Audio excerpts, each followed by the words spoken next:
निवडणुकीच्या अनुषंगाने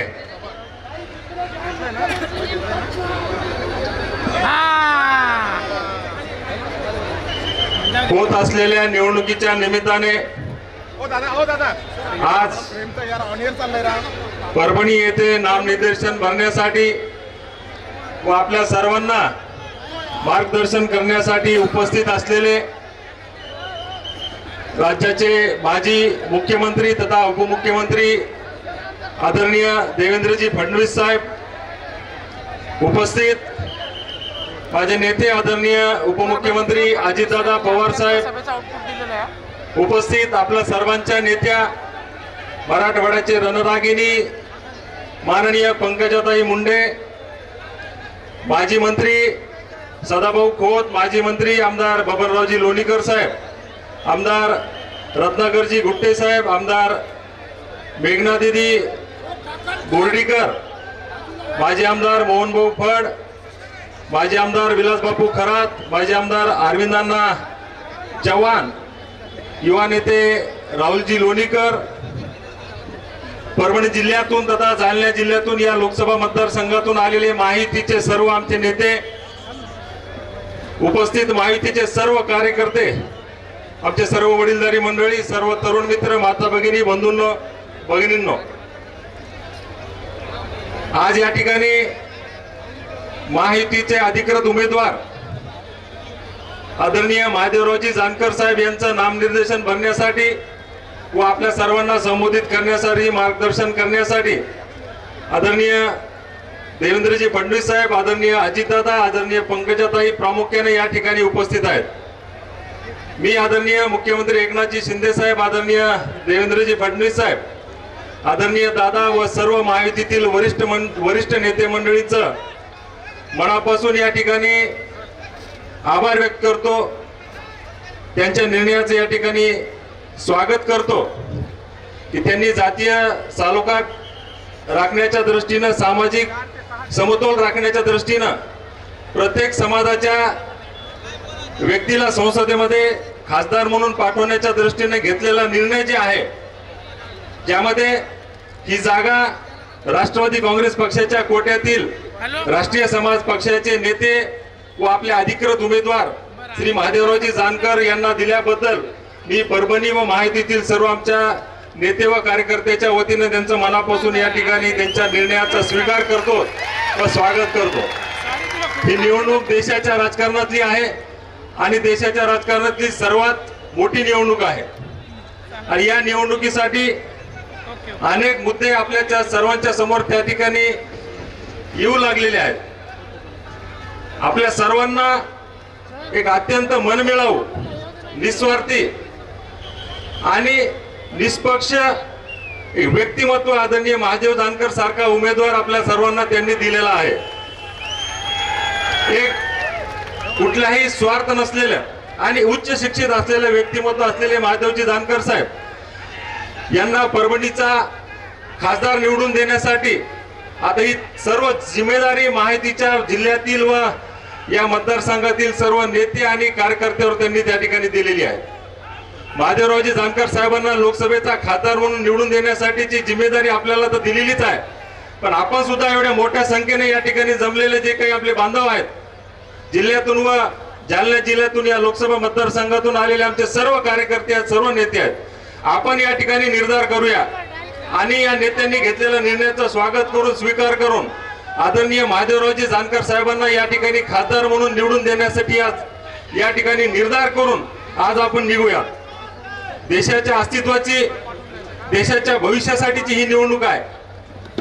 देशामध्ये प्रत्येक नागरिक समृद्ध झाला पाहिजे, माझा शेतकरी समृद्ध झाला पाहिजे, माझ्या सर्वसामान्य माता भगिनींची सुरक्षेचा विषय असल्याची ही निवडणूक आहे।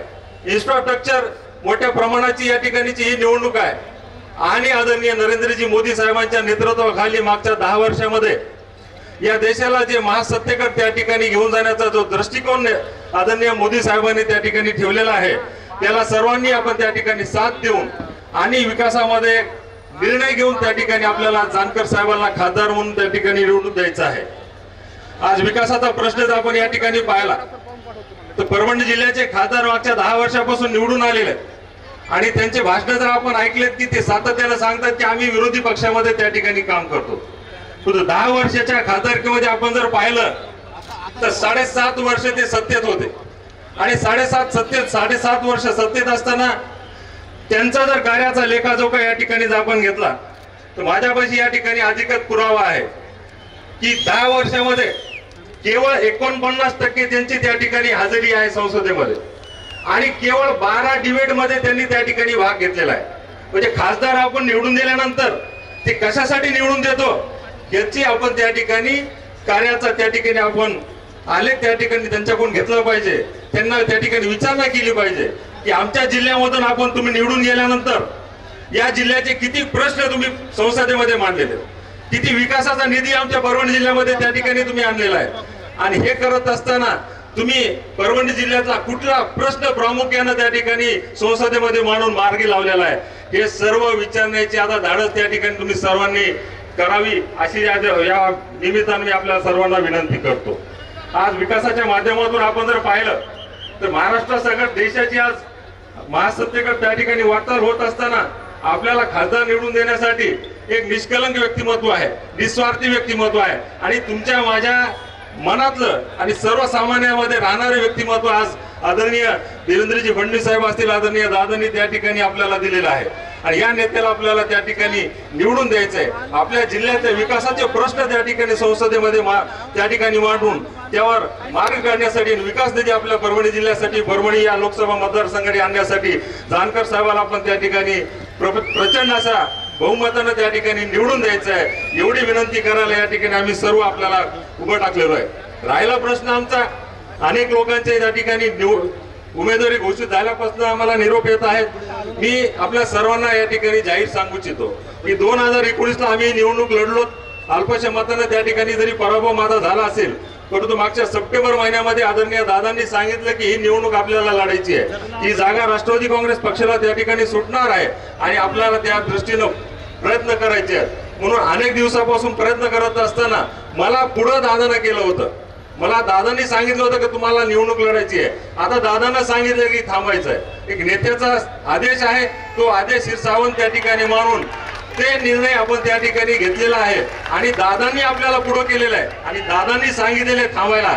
आता राहिला आपल्या भविष्याचा विषय, आदरणीय देवेंद्रजी फडणवीस साहेब असतील, आदरणीय दादा असतील, हे आपल्या भविष्याचा त्या ठिकाणी विचार करणार आहेत आणि आपल्याला त्यांच्या माध्यमातून जी संधी त्यांच्या माध्यमातून मिळेल त्या संधीचा स्वीकार करून आपल्याला या जिल्ह्यासाठी काम करायचं आहे. मित्र आणि या ठिकाणी जमलेल्या माझ्या सर्व वडीलधारी मंडळी, सर्व मित्र परिवार, सर्व माता भगिनी, एक आपल्याला संधी त्या ठिकाणी दिलेली आहे. एक निष्कलंक व्यक्तिमत्व महादेवरावजी जानकर साहेब आहेत, त्यांना त्या ठिकाणी आपल्याला निवडून द्यायचं आहे. आपल्या सर्व या ठिकाणी निर्धार करायचा आहे. 14 जानेवारीला महायुतीच्या नेत्यांनी जे आपल्याला संकल्प दिला होता तिळगुळ घ्या गोडगोड बोला, त्यावेळेस परभणीमध्ये झालेल्या कार्यक्रमामध्ये आम्ही सर्व महायुतीचे नेते मंडळी जमलो होतो, सर्व प्रमुख कार्यकर्ते जमलो होतो. आपण 14 तारखेला संकल्प केलेला आहे, 14 तारखेला निर्धार केलेला आहे की महायुतीचा जो कोणी उमेदवार येईल त्या ठिकाणी त्याला आपण निवडून देऊ, त्याचं काम प्रामाणिकपणानं करू. आज महादेवराव जानकर बाहेरचे जरी असले अनेक टीका टिप्पणी त्यांच्यावर होत आहे. मी आपल्याला एकच उदाहरण या ठिकाणी देतो. जम्मू काश्मीरहून माणूस महाराष्ट्रात येतो आणि वर्ध्यासारख्या ठिकाणी निवडून जातो. आज महादेव जानकर महाराष्ट्राच्या बाहेरचे नाहीयेत आणि त्यांचा या ठिकाणी आमदार आहे, त्यांच्या पक्षाचा या ठिकाणी आमदार आहे. म्हणून याचा सर्व बाबींचा आपण त्या ठिकाणी स्वीकार केला पाहिजे आणि आपण या ठिकाणाहून जात असताना एक निर्धार केला पाहिजे. आपण आपल्या नेत्यांच्या समोर एक संकल्प केला पाहिजे की उमेदवार महादेव जानकर नसून उमेदवार तुम्ही, मी स्वतः आहे. आणि यामध्ये भारतीय जनता पार्टी असेल, राष्ट्रवादी काँग्रेस पक्ष असेल, शिवसेना असेल, मित्र पक्षाचे आपले सर्व घटक पक्ष असतील, आपण सर्वांनी निर्धार करायचा, या ठिकाणी वचन घ्यायचं आहे की येणाऱ्या 26 तारखेला जीवाचं रान करून आपला अहोरात्र प्रयत्न करून परिवर्तनाच्या निमित्ताने, परिवर्तनाच्या माध्यमातून या ठिकाणी महादेवराव जानकर साहेबांसारख्या निष्कलंक व्यक्तिमत्वाला, वेल एज्युकेटेड व्यक्तिमत्वाला आपला परभणीचा खासदार म्हणून त्या ठिकाणी संसदेमध्ये पाठवायचा आहे. हा निर्धार, हा निश्चय या ठिकाणी आपल्या सर्वांना करायचा आहे आणि तो करून आज या ठिकाणी आपल्या सर्वांना जायचं आहे. एवढंच या ठिकाणी आपल्या सर्वांना बोलतो आणि आपण अल्प काळामध्ये परवा त्यांची उमेदवारी त्या ठिकाणी घोषित झाली. कालचा दिवस आपल्या सर्वांना त्या ठिकाणी निरोप द्यायला मिळाला आणि आज बहुसंख्येनं अशा उन्हात सुद्धा आपण त्या ठिकाणी आपल्या नेत्यांचं मार्गदर्शन आणि मनोगत ऐकण्यासाठी उपस्थित राहिलात त्याबद्दल तुमच्या सर्वांचे मी मनापासून आभार व्यक्त करतो आणि माझं प्रास्ताविक पर मनोगत या ठिकाणी थांबवतो. धन्यवाद. जय हिंद, जय महाराष्ट्र.